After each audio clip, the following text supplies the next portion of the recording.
गांव सोनगढ़ में रात के करीब 10 बजते ही लोग अपने अपने घरों में लेट जाते हैं। किसी की हिम्मत नहीं होती कि वह बाहर निकलकर टहल सके। गांव में डर का माहौल बना हुआ है। लोगों को पता है कि एक स्त्री आती है जो सवाल करती है और अगर उत्तर गलत हो तो उसे मार देती है। लेकिन गांव के किनारे एक घर था जिसमें जयलाल और उसकी पत्नी रूपमती रहते थे। वे दोनों जाग रहे थे। जयलाल थोड़ा टेंशन में दिख रहा था। तभी रूपमती बोली, क्या हुआ जी, आप इतने टेंशन में क्यों हैं? कुछ नहीं रूपमती, सोच रहा हूँ स्त्री का कहर पूरे गांव में है। लोग इतने डरे हुए हैं कि घर से बाहर निकलना भी छोड़ दिया है। सन्नाटा ऐसा कि जैसे हवाओं ने भी थमकर उसकी आहट सुननी शुरू कर दी हो। और कल ही मोहन और रोहन शहर से लौट रहे हैं। वे पढ़े लिखे बच्चे हैं, भूत प्रेत में विश्वास नहीं रखते, पर गांव की आंखों में अब भी एक डर साया बनकर घूम रहा है। तो इसमें सोचने की क्या बात है जी? उन दोनों को बता देंगे कि यहाँ का माहौल कैसा है। वो भले ही अपने मामा की बात न माने, पर अपनी मामी का बात जरूर मानेंगे। रूपमती, ऐसी बात नहीं है। वो जिद्दी है। बात मान भी ले तो ठीक, और अगर न माने तो सारा गांव मुझसे सवाल करेगा। कहेगा, तुम्हारे घर के लड़के ही नियम तोड़ते हैं। मुखिया जी तो पहले ही कह चुके हैं, जो भी रात को घर से बाहर निकला सीधा जुर्माना लगेगा। अब बताओ, ऐसी हालत में मैं क्या करूं? नहीं जी, ऐसा कुछ भी नहीं होगा, आप सो जाइए। दोनों सो जाते हैं और अगली सुबह होते ही मोहन और रोहन शहर से अपने मामा जयलाल के घर पहुंच जाते हैं। तभी सोहन कहता है, हेलो मामा जी, क्या हाल है? थोड़े मोटे लग रहे हो पहले से। मामी ने लगता है बहुत ध्यान दिया है आपके खाने पीने पर। अरे क्यों नहीं सोहन, मेरे हाथ का बना खाना जो भी खा ले उसकी किस्मत बदल जाए। तभी रोहन बोला, अरे मामी, अब हम आ गए हैं, हमको मोटा करो तो जाने। अरे तुम सब अंदर जाओ, अब मैं मुखिया के घर जाता हूँ। अभी थोड़ा काम है, शाम तक आ जाऊंगा। जयलाल मुखिया के घर की तरफ रवाना हो गए और इधर रोहन, सोहन और उसकी मामी रूपमती अंदर जाते हैं। तब रूपमती कहती है, सुनो दोनों लोग, मेरी बात ध्यान से सुनो। यहाँ पर नियम है कि रात को कोई भी 10 बजे के बाद घर से बाहर नहीं निकलेगा। ऐसा क्यों मामी? अरे मैंने बोला ना, नहीं निकलना तो नहीं निकलना। अब सवाल जवाब मत करो ज्यादा। इधर जयलाल खेत में मजदूरी करके मुखिया के घर जाता है और कहता है, मुखिया जी, आपके खेत का सारा काम खत्म हो गया है। अब शाम हो गई है, मुझे घर जाना है, मेरे यहाँ मेहमान आए हैं। इतना सुनते ही मुखिया पूछ पड़े, अरे जयलाल, कौन से मेहमान? मुखिया जी, मेरी बहन माया के दोनों बच्चे हैं, गांव घूमने आए हैं। अच्छा, माया के बेटे हैं। माया को तो मरे बहुत दिन हो गए, बच्चे अब बड़े हो गए होंगे। जी मुखिया जी, ये दोनों अपने पापा के साथ शहर में रहते हैं। अब इनकी कॉलेज की छुट्टी पड़ी थी तो गांव चले आए। अच्छा जयलाल, एक बात बताओ, माया के बच्चों को पता है उसकी माँ कहाँ और कैसे मरी थी? नहीं मुखिया जी, उनको ये बात कभी नहीं बताऊंगा। वो खुश है, अब उन्हें परेशान नहीं करना। बहुत खूब जयलाल, अब घर जाओ, नहीं तो रात हो जाएगी। जी मुखिया जी। इतना कहकर जयलाल घर की तरफ निकल पड़ता है। घर जा ही रहा था कि उसे एक कुआं नजर आया। वो वही कुआं था जिसमें उसकी बहन माया कूदकर मर गई थी। जयलाल कुएं के पास जाकर बोला, बहन माया, तुम्हारी बहुत याद आती है। तुम्हारी कमी को पूरा नहीं कर सकता, लेकिन तुमसे वादा करता हूँ तुम्हारे बच्चों को किसी चीज की कमी नहीं होने दूंगा और उन्हें अपने बच्चों की तरह प्यार करूंगा। भले वो मेरे सगे बच्चे नहीं हैं, लेकिन किसी सगे से कम भी नहीं है। वो तुम्हें नहीं जानते, तुम्हारी शक्ल नहीं देखी। वो इतने छोटे थे कि उनको ये सब याद ही नहीं है। मैं तुम्हारे इस मरने की वजह नहीं जानता बहन, लेकिन अगर उन्हें ये पता चल गया कि मेरी माँ ने आत्महत्या की है और इसी कुएं में, तो शायद वो बहुत दुखी हो। इतना कहकर वह अपने घर की ओर निकल पड़ा। घर पहुंचने वाला ही था कि अचानक से बारिश शुरू हो गई। अब जयलाल अपनी चाल को थोड़ा तेज करता है और घर पहुंच जाता है। तभी रूपमती कहती है, अरे जी, आप भीग कैसे गए? खेत में पानी लगाए थे क्या आज? अरे नहीं रूपमती, तुमको पता नहीं है, बारिश हो रही थी। क्या जी, बारिश हो रही थी कहाँ? मुझे तो पता ही नहीं है। अरे कुछ नहीं, बात हटाओ, ये बताओ वे दोनों नालायक कहाँ है? वे दोनों खाना खाकर लेट चुके हैं और आराम कर रहे हैं। अगर उन्हें परेशान न किया जाए तो शायद सो जाएं। हाँ ठीक है, उन्हें सोने दो। आज थोड़ा मैं भी परेशान हूँ कुछ बात को लेकर, और मुझे भी आराम की जरूरत है। कौन सी बात, जरा मुझे भी बताइए ना। कुछ नहीं रूपमती, तुम सो जाओ। नहीं जी, आज तो आपको बताना ही पड़ेगा। तो रूपमती सुनो, बात यह है कि मैं आज मुखिया के घर से वापस आ रहा था, तभी उस कुएं के पास रुक गया जहां पर माया ने आत्महत्या किया था। मैं वहां पर थोड़ी बात की वैसे ही, लेकिन मुझे वहां पर कुछ ऐसा एहसास हुआ जैसे कि कोई मेरी बातें सुन रहा हो, और मुझे ऐसा आभास हो रहा था जैसे कोई मेरे पीछे आ रहा हो। और भगवान की लीला भी देखो, घर के थोड़ी दूर पर बारिश हुई, लेकिन यहां बारिश नहीं हुई। रूपमती, ये क्या हो रहा है? मुझे बिल्कुल भी समझ नहीं आ रहा है। कहीं मैं जो सोच रहा हूं वह बात सच तो नहीं? क्या बात सोच रहे हैं आप? कौन सी बात? कुछ नहीं रूपमती, तुम भी खामखा बार बार सवाल पूछ रही हो। अब सो जाओ, कल बात करेंगे। इतना कहकर दोनों लोग सो जाते हैं, लेकिन यहीं से कहानी अपना नया मोड़ लेती है। इधर सोहन और रोहन दोनों सो रहे होते हैं कि सोहन को एक सपना आता है। एक औरत कुएं के अंदर गिरी है और अरे बचाओ मुझे, बचाओ। सोहन, मैं कुएं में गिरी हूँ, बचाओ आकर। इतना सुनते ही सोहन की आंखें खुल जाती है और वह खड़ा होकर सोचने लगता है। यार ये कैसा सपना है, अजीबोगरीब। मुझे ऐसा क्यों लग रहा है जैसे ये बात सच हो। क्यों ना चुपके से उस कुएं को ढूंढ लूं और उस औरत को बचा लूं। इतना सोचने के बाद सोहन घर से निकल पड़ा। चांदनी रात में रास्ता थोड़ा साफ दिखाई दे रहा था, मानो उसे पहले से ही पता हो कि कुआं कहाँ है। वह आवाज जैसे उसे अपनी ओर खींच रही थी। सोहन कुएं के करीब था कि तभी पीछे से आवाज आती है, अरे सोहन भैया रुको, मैं भी आपके पीछे आ रहा हूँ। इतना आवाज सुनते ही सोहन पीछे की ओर देखा और बोला, अरे रोहन, तुम यहाँ कैसे? तुम्हारा दिमाग खराब है, तुमको घर पर ही रहना था। अगर मामा मामी जान गए तो क्या होगा, कभी सोचा है?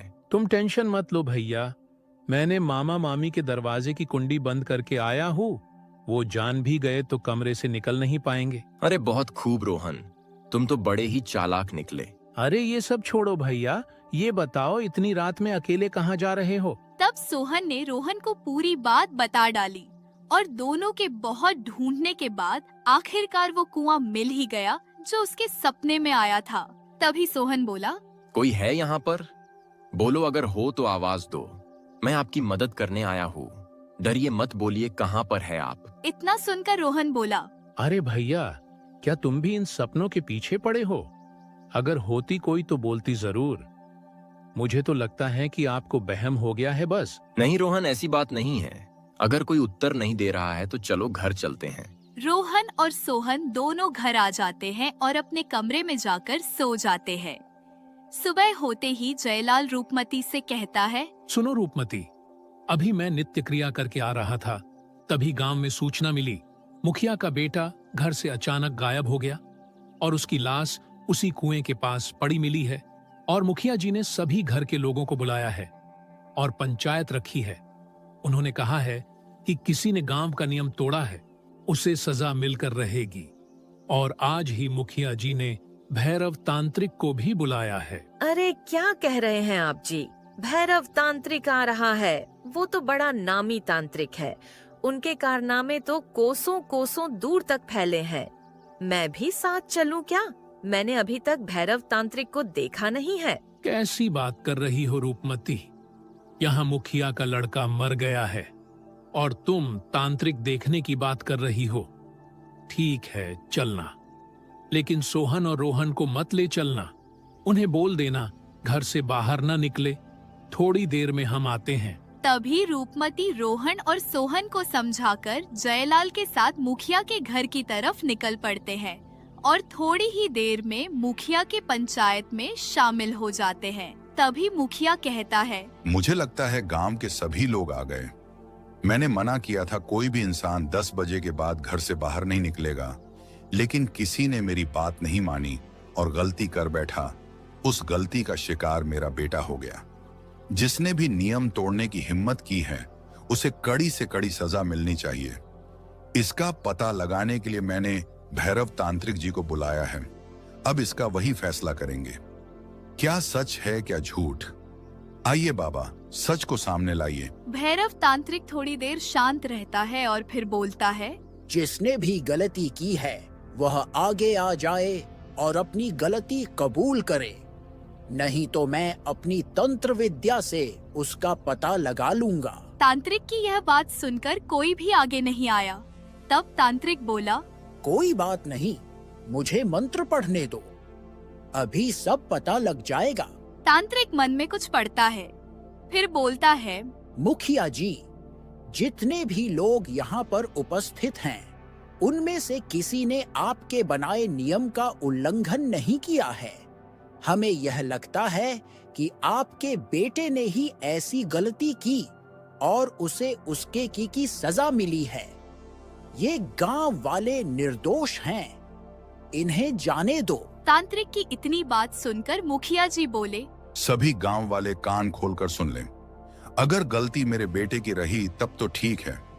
अगर मुझे थोड़ा भी पता चला कि किसी ने गलती जानबूझकर की है तो उसकी सजा बहुत खराब होगी। अब आप लोग घर जा सकते हैं। सभी लोग अपने अपने घर जाते हैं। इधर जयलाल और रूपमती भी अपने घर जाते हैं और घर पहुंचकर जयलाल रूपमती से कहता है, रूपमती, बिना गलती के स्त्री किसी को मारती नहीं।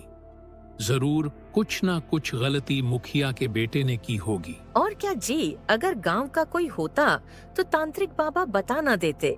वहाँ जब कोई गया ही नहीं था तो बताते किसको। सही कहा रूपमती, सब तो गांव के गए थे, हमको तो नहीं लगता कोई बचा हो। और क्या सब गए थे, केवल यही 2 नालायक नहीं गए थे। अरे यह तो मुझे ध्यान ही नहीं था। अगर मुखिया मुझसे पूछे तो क्या जवाब देंगे कि उन दोनों को क्यों नहीं लेकर आए? कहीं ये दोनों रात में गए तो नहीं थे?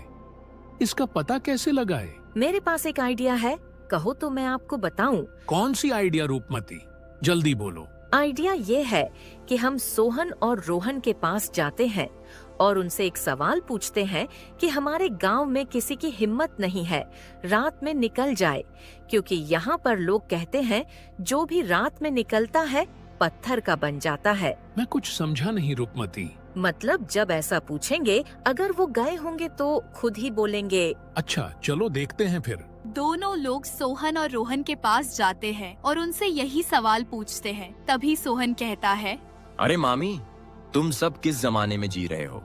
ये सब कुछ नहीं होता। अगर होता तो कल हम दोनों पूरे जंगल में घूम कर आए थे।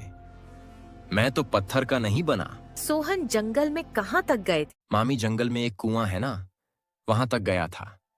मेरे सपने में एक औरत बोल रही थी, बचाओ मुझे बचाओ। तब मेरी आंख खुल गई और मैं वहां तक चला गया और पीछे पीछे रोहन भी वहां पहुंच गया। अच्छा, तो तुम मेरी बात माने नहीं, ऐसा क्यों किया? समझ में नहीं आता, जब एक बार मना की थी तो गए क्यों वहाँ? सॉरी मामी, मुझसे गलती हो गई, अब नहीं जाऊंगा। ठीक है, तुम दोनों अपने कमरे में जाओ और शाम तक निकलना मत। रोहन और सोहन अपने कमरे में जाते हैं। इधर जयलाल रूपमती से कहता है, मेरा शक पूरा सही निकला रूपमती। कैसा शक जी? आज तो बताना ही पड़ेगा। अरे रूपमती, मुझे लगता है यह जो स्त्री है वह कोई और नहीं बल्कि मेरी बहन माया ही है। मुझे अब पूरा विश्वास है। लेकिन जी, अगर माया है तो ऐसा कर क्यों रही है? मुझे भी यह सब समझ नहीं आ रहा है रूपमती। सुनिए, मेरी बात मानिए, आप अभी जाइए, उस तांत्रिक को बुलाकर लाइए, नहीं तो बात बिगड़ जाएगी। रूपमती की यह बात सुनकर जयलाल तांत्रिक को बुलाने के लिए निकल पड़ता है। जयलाल जंगल से होकर जा ही रहा था कि अचानक उसे एक आवाज सुनाई देती है, हे जयलाल, रुक जा, नहीं तो मेरे कहर से बच नहीं पाएगा। इतना सुनते ही जयलाल डर गया और वह तेज चलने लगा। चलते चलते वह थोड़ी देर में तांत्रिक के पास पहुंचा और तांत्रिक को सारी बातें बताई। तांत्रिक सारी बातें सुनकर तुरंत जयलाल के साथ उसके घर के लिए रवाना हो चला। थोड़ी ही देर में जयलाल तांत्रिक को लेकर घर पहुंच गया, लेकिन इधर मुखिया सोच में डूबा था कि गांव में ऐसा कौन बचा है जो आया नहीं था। तभी उसे ख्याल आया, अरे जयलाल के यहाँ 2 मेहमान आए थे, पता नहीं उसने तो गलती नहीं की। इसको पता लगाने के लिए मुझे जयलाल के घर जाना पड़ेगा। तभी मुखिया 2-3 लोगों को लेकर जयलाल के घर की ओर निकल पड़ता और थोड़ी ही देर में जयलाल के घर पहुंच जाता है। मुखिया को देखते ही जयलाल बोल पड़ा, मुखिया जी, मुझसे बहुत बड़ी गलती हो गई, मुझे माफ कर दो। मीरा के दोनों बेटे ने उस रात को आपके बनाए कानून को तोड़ दिया था। जी मुखिया जी, उन्हें आपके बनाए इस नियम के बारे में पता नहीं था, इसलिए उन्हें माफ कर दो। अरे सुन रूपमती, तेरी इस गलती की वजह से मेरा बेटा मारा गया। मैं इस गलती को कभी भी माफ नहीं करूंगा। यह बात सुनकर भैरव तांत्रिक बोला, सुन मुखिया, स्त्री इसकी गलती की सजा उसे क्यों देगी? अगर तेरा बेटा घर से बाहर नहीं निकला तो मरा कैसे? अगर ये दोनों घर से बाहर निकले थे तो अभी तक जिंदा कैसे बचे हैं? जरूर कुछ तो ऐसा है जिसका पता लगाना बहुत जरूरी है। अरे नहीं बाबा, ऐसा कुछ भी नहीं है। जो हो गया उसे छोड़ो। मुखिया को इस तरह की बात करते देख तांत्रिक बोल पड़े, सुन मुखिया, अब मुझे दाल में कुछ काला लगता है। अब आज ही सच का पता लगा कर रहूंगा कि स्त्री कौन है और तुम्हारे बेटे को क्यों मारा। तभी भैरव तांत्रिक आंखें बंद करके कुछ मंत्र का जाप करता है और कहता है, उस स्त्री को बुला रहा हूँ, अब वहीं बोलेगी। ध्यान रखना, वो जब आएगी मेरी आवाज बदल जाएगी। घबराना नहीं, वो मेरे बस में रहेगी। बस तुमको सवाल करना है, समझे? इतना बोलकर फिर से भैरव तांत्रिक मंत्र का जाप करता है। जाप के उच्चारण से पूरा मौसम बदल सा जाता है। हवाएं तेज चलने लगती है, ऐसा लगता है जैसे स्त्री आने वाली है। ये सब देखकर सोहन बोला, मामी, सच में भूत होते हैं क्या? और क्या नहीं पागल लड़के, देख रहे हो माहौल कैसा हो रहा है। अब शांति से खड़े रहो बस। तभी अचानक से भैरव तांत्रिक बोल पड़ा, क्या है, मुझे क्यों बुलाया गया है? बोलो जल्दी। तभी जयलाल डरते हुए बोला, सुनो स्त्री जी, आप हम सभी गांव वालों को क्यों परेशान करती हैं? हमने आपका क्या बिगाड़ा है? जयलाल के इतने कहने पर वह थोड़ी देर शांत रही, फिर बोली, मैंने किसी बेगुनाह को नहीं मारा है और न ही किसी को परेशान की हो। जिसने जैसा किया था उसके साथ वैसा ही हुआ है। माया की इतनी बात सुनकर जयलाल बोल पड़ा, अगर ये बात है तो मुखिया के बेटे को क्यों मारा तुमने, ये बताओ। उसने मेरे साथ बदतमीजी की थी और जब मैंने मुखिया जी से बताया तो इन्होंने मुझे गाली देकर भगा दिया। तब मैंने खुदकुशी कर ली और कसम खाई, जब तक सबको मौत के घाट नहीं उतार देती चैन से नहीं बैठूंगी। माया की यह बात सुनकर जयलाल बोल पड़ा, बहन माया, तुमने मुझसे एक बार बताया क्यों नहीं? अगर ये बात थी तो मैं खुद ही मुखिया के बेटे को उसके किए की सजा जरूर दिलवाता। ये बात सुनते ही सोहन बोल पड़ा, मामा, आपने इनको बहन क्यों बोला? सोहन, बात यह है कि मैंने तुमसे सच को छुपा लिया था कि भविष्य में तुम्हें माया की याद न आए, क्योंकि यही तुम्हारी माँ है। इतना सुनते ही रोहन और सोहन के पैरों तले जमीन खिसक गई और फिर सोहन माया से बोला, माँ, मैंने आपको देखा नहीं है, कृपया आप अपने रूप में आ सकती हैं। सोहन की इतनी बात सुनते ही मौसम बदल गया और एक आवाज आई, ये देख लो, मुझे लास्ट मौका है, फिर कभी नहीं मिलूंगी बेटा। और फिर माया अपने असली रूप में आती है और धीरे धीरे जंगल की ओर जाती है और गायब हो जाती है। तभी भैरव तांत्रिक बोला, माया की आत्मा अब कभी वापस नहीं आएगी। उसकी अंतिम इच्छा पूरी हो गई और अब हमारी इच्छा यह है कि अब मुखिया को उसके पद से हटाकर जयलाल को मुखिया बनाया जाए। फिर से पंचायत रखो। गांव में फिर से पंचायत होती है और तांत्रिक कहता है, सुनो गांव वालों, ये मुखिया अब मुखिया के लायक नहीं रहा। इसे गांव से बेदखल करना ही उचित है, क्योंकि इसने ही माया को मरने के लिए मजबूर किया था। तांत्रिक की यह बात सुनकर गांव वाले खुश हो गए और मुखिया का पद जयालाल को दे दिया गया। सीख, कभी भी अपने पद का गलत इस्तेमाल ना करे। शिवनगर गांव में गगन नाम का एक किसान रहा करता था। वह बहुत गरीब था। उसके माता पिता बचपन में ही उसे छोड़कर चल बसे थे, इसलिए वह अकेला पड़ गया था। उसके पास घर के अलावा सिर्फ एक छोटा सा जमीन का टुकड़ा था, जिसमें वह खेती किया करता था। शाम का समय होता है, तभी उसका करीबी दोस्त अजय काफी दिनों बाद उससे मिलने आता है। अजय, तुम यहाँ इतने दिनों बाद?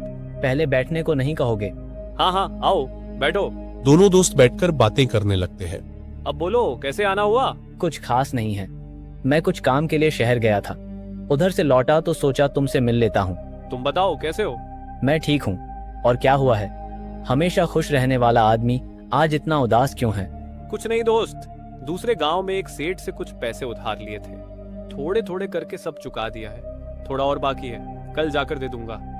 तुम बताओ, शहर क्यों गए थे? वही पैसों की बात थी। मुझे थोड़े बहुत पैसों की जरूरत पड़ गई थी, इसलिए शहर अपने बैंक गया था। वहां गया तो बैंक में पैसे खत्म हो गए थे, इसलिए वापस लौटना पड़ा। तो फिर कल भी शहर जाओगे? हाँ, कल भी बैंक जाना पड़ेगा। लगता है रात हो गई, अब मुझे घर की ओर चलना चाहिए। आज रुक जाते तो अच्छा होता। नहीं दोस्त, मैं रुक नहीं सकता, मुझे चलना चाहिए। फिर अजय अपने दोस्त से बात करके घर की ओर चल देता है। अगले दिन गगन सेठ का बाकी पैसे देने के लिए उसके घर की ओर चल देता है। सेठ जी, क्या आप घर पर हैं?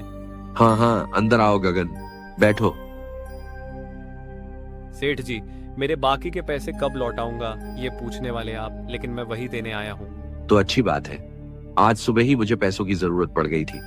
ठीक हुआ जो तुम देने आ गए, नहीं तो मुझे बैंक जाना पड़ता। तभी गगन सेठ जी को बाकी के पैसे दे देता है। सेठ जी, मैंने सारे पैसे आपको चुका दिया है। हाँ गगन, तुम सारे पैसे अब चुका चुके हो। ठीक है सेठ जी, मैं अब चलता हूँ। ठीक है, जाओ। गगन पैसे देकर वहां से चल देता है। चलते चलते उसे वही दोस्त बहुत याद आ रहा था जो उसे कल शाम मिलने आया था। तभी गगन चलते चलते थक जाता है और एक पेड़ के नीचे बैठ जाता है। रास्ते में दोस्त का घर पड़ता है, एक बार भेंट कर लूंगा तो अच्छा होगा। कुछ देर बाद गगन अजय के घर की ओर चल देता है। पहुंचने के बाद क्या घर पर कोई है? गगन घर के अंदर चला जाता है। अंदर जाकर जैसे ही अजय की तस्वीर देखता है। चाचा, ये मेरे दोस्त के फोटो पर फूल क्यों चढ़ाए हुए हैं? तुम्हें नहीं पता बेटा, मेरे बेटे की मृत्यु 1 साल पहले हो चुकी है। वो कैसे चाचा? मेरे दोस्त की मृत्यु कैसे हुई? पता नहीं बेटा, शहर गया था बैंक से पैसे लाने, लेकिन शाम को उसका मृत शरीर घर पहुंचा। पता नहीं क्या हुआ उसके साथ। तुम बताओ बेटा, तुम यहाँ कैसे आना हुआ? ऐसा कुछ नहीं अंकल, दूसरे गांव के सेठ का पैसा बाकी रह गया था, वही देने गया था। सोचा रास्ते में दोस्त का घर आता है, एक बार भेंट कर लेता हूँ। लेकिन दरअसल चाचा, अजय कल शाम को मेरे घर आया था। क्या? तुम ये क्या बोल रहे हो? ऐसा कैसे हो सकता है?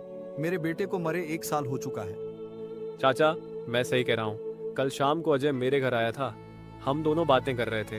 रात हो गई थी, लेकिन फिर भी वह नहीं रुका। वह कह रहा था मुझे घर जाना है। क्या? किसने कहा बेटा? मुझे खुद यकीन नहीं हो रहा है चाचा, ये मेरे साथ क्या हो रहा है। जिस दोस्त के साथ कल शाम को बैठकर बातचीत हो रही थी, आखिर वो कौन था? शाम होने के कारण गगन वहां से चल देता है। रास्ते में वही बात उसे बहुत परेशान कर रही थी। आखिर वो कौन था? गगन घर पहुंच जाता है और सो जाता है, लेकिन आधी रात को उसकी आंख खुल जाती है। तो ऐसी आवाजें आती हैं मानो गेट पर कोई है। वो डर जाता है।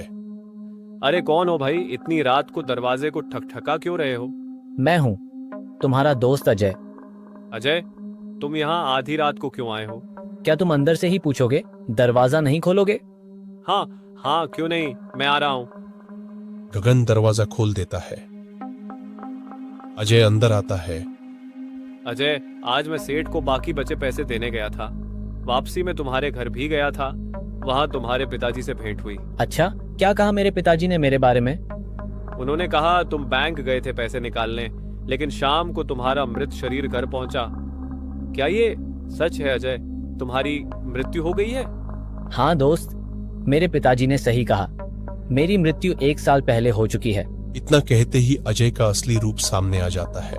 दोस्त, मेरी आत्मा को मुक्ति नहीं मिल रही है, इसलिए मैं तुम्हारे पास मदद लेने आया हूँ। तुम्हारी आत्मा भटक क्यों रही है? दरअसल दोस्त, बैंक से पैसे लेकर लौट रहा था, तभी किसी ने मुझे गोली मार दी और मेरी वहीं मृत्यु हो गई। जिसने तुम्हें मारा, क्या तुम उसे पहचानते हो? नहीं दोस्त, अंधेरा था, मैं उसे देख नहीं पाया। तो फिर क्या कारण है कि तुम्हें अब तक मुक्ति नहीं मिली? मेरी एक आखिरी इच्छा बाकी है। जिस दिन मुझे गोली लगी थी, उसी दिन जो पैसे मैं ला रहा था, उन्हें एक पेड़ के नीचे छिपा दिया था। मैं चाहता हूँ कि वो पैसे मेरे पिताजी तक पहुँचे। मैं क्या कर सकता हूँ दोस्त? वो पैसे तुम मेरे पिताजी को दे देना। मैं उन्हें अकेला छोड़ गया हूँ, मैं उनके बुढ़ापे का सहारा नहीं बन पाया। इतना कहते कहते अजय की आंखों में आंसू आ जाते हैं। चलो दोस्त, वो मुझे उस जगह ले चलो। मैं वादा करता हूँ तुम्हारी आखिरी इच्छा जरूर पूरी करूंगा। उस आत्मा के साथ पैसे निकालने निकलता है। डर तो नहीं लग रहा दोस्त? नहीं दोस्त, तुम्हारे जैसा सच्चा दोस्त साथ हो तो डर कैसा? बात करते करते दोनों उस पेड़ के पास पहुंचते हैं। यही वो जगह है, इसी पेड़ के नीचे मैंने पैसे छिपाए थे। जिस दिन मुझे गोली लगी थी, मैं खुदाई शुरू करता हूँ। गगन खुदाई करता है और पैसे मिल जाते हैं। पैसे मिलते ही अजय हवा में गायब हो जाता है। अब मैं ये पैसे उसके पिताजी तक पहुंचा दूंगा। रात बहुत हो गई है, सुबह होते ही जाऊंगा। सुबह गगन पैसे लेकर अजय के घर पहुंचता है। चाचा, ये पोटली आपके लिए है। बेटा, इसमें क्या है? इसमें पैसे हैं। अजय ने कहा था आपको देने के लिए। क्या? किसने कहा बेटा? आपके बेटे ने। उसने ये पैसे पेड़ के नीचे छिपा दिए थे और जाते जाते कहा मेरी आत्मा को मुक्ति मिलनी चाहिए। इतना सुनते ही चाचा की आंखों में आंसू आ जाते हैं।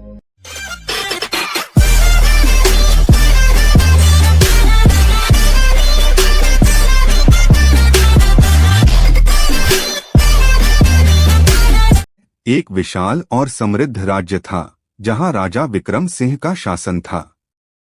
लेकिन यह राज्य वर्षों से सूखे और अकाल से जूझ रहा था। राजा अपनी प्रजा के लिए चिंतित थे। एक दिन राजा ने अपने मंत्रियों को बुलाकर सलाह मांगी। मंत्रीगण, क्या हमारे राज्य को इस सूखे से बचाने का कोई उपाय है? महाराज, एक प्राचीन मान्यता के अनुसार पहाड़ों के पार एक जादुई झील है।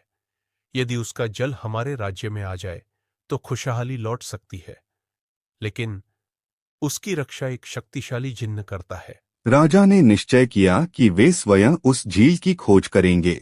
वे अपने घोड़े पर सवार होकर पहाड़ों की ओर चल पड़े। रास्ता कठिन था, घने जंगल, गहरी खाइयां और जंगली जानवरों से भरा। कई दिनों तक यात्रा करने के बाद राजा एक रहस्यमयी गुफा के सामने पहुंचे। जैसे ही राजा ने गुफा के अंदर कदम रखा, एक विशाल जिन्न प्रकट हुआ। उसने गहरी आवाज में कहा, हे मनुष्य, तुम कौन हो और इस पवित्र गुफा में क्यों आए हो? मैं अपने राज्य की रक्षा के लिए यहाँ आया हूँ। मुझे झील का जल चाहिए ताकि मेरी प्रजा सुखी रह सके। हा हा हा हा, यह जल मैं किसी को नहीं देता, लेकिन यदि तुम मेरी 3 कठिन परीक्षाओं में सफल हो गए तो तुम्हें यह जल मिल सकता है। पहली परीक्षा तुम्हारे साहस की होगी। इस जंगल में एक दैत्य रहता है जो यात्रियों को खा जाता है। तुम्हें उसे हराना होगा। राजा ने अपनी तलवार संभाली और दैत्य की खोज में चल पड़े। उसके नुकीले दांत और लाल आंखें थीं। जैसे ही दैत्य ने राजा पर हमला किया, राजा ने अपनी तलवार से वार किया, लेकिन दैत्य बहुत बलशाली था। राजा ने अपनी चतुराई से लड़ाई की और अंत में दैत्य के हृदय पर वार कर उसे मार गिराया। दूसरी परीक्षा, बुद्धिमानी की परीक्षा। अब जिन्न ने कहा, तुमने साहस दिखाया, लेकिन अब तुम्हें बुद्धिमानी साबित करनी होगी। यहां एक पहेली है, यदि सही उत्तर दिया तो अगली परीक्षा मिलेगी। ऐसा क्या है जो दिन में गायब हो जाता है और रात में लौट आता है? राजा कुछ देर सोचते रहे, फिर मुस्कुराकर बोले, यह छाया है जो सूरज की रोशनी में नहीं दिखती और अंधेरे में वापस आ जाती है। तुम सचमुच बुद्धिमान हो। अब तुम्हारी आखिरी परीक्षा बाकी है।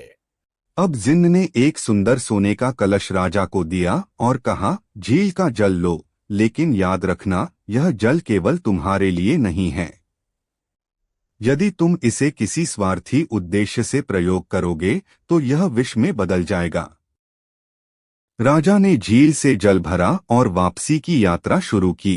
रास्ते में उन्हें एक प्यासा साधु मिला जो मरने की स्थिति में था। राजा ने बिना सोचे समझे अपने कलश का जल साधु को दे दिया। जैसे ही जल साधु के होठों से लगा, वह तेज रोशनी में बदल गया और स्वयं जिन्न बन गया। जिन्न हंसते हुए बोला, राजा विक्रम सिंह, तुमने अपनी निस्वार्थता साबित कर दी। अब यह जल कभी खत्म नहीं होगा। इसे अपने राज्य में ले जाओ और वहां की धरती को फिर से हरा भरा करो। राजा ने वह जल अपने राज्य में लाकर भूमि पर छिड़क दिया। चमत्कार हुआ, बादल घने हो गए, वर्षा होने लगी और भूमि फिर से हरी भरी हो गई। राज्य में खुशहाली लौट आई और प्रजा अपने राजा की जय जयकार करने लगी। इस तरह राजा विक्रम सिंह ने अपनी वीरता, बुद्धिमानी और निस्वार्थता से न केवल अपने राज्य को बचाया, बल्कि जिन्न का आशीर्वाद भी प्राप्त किया।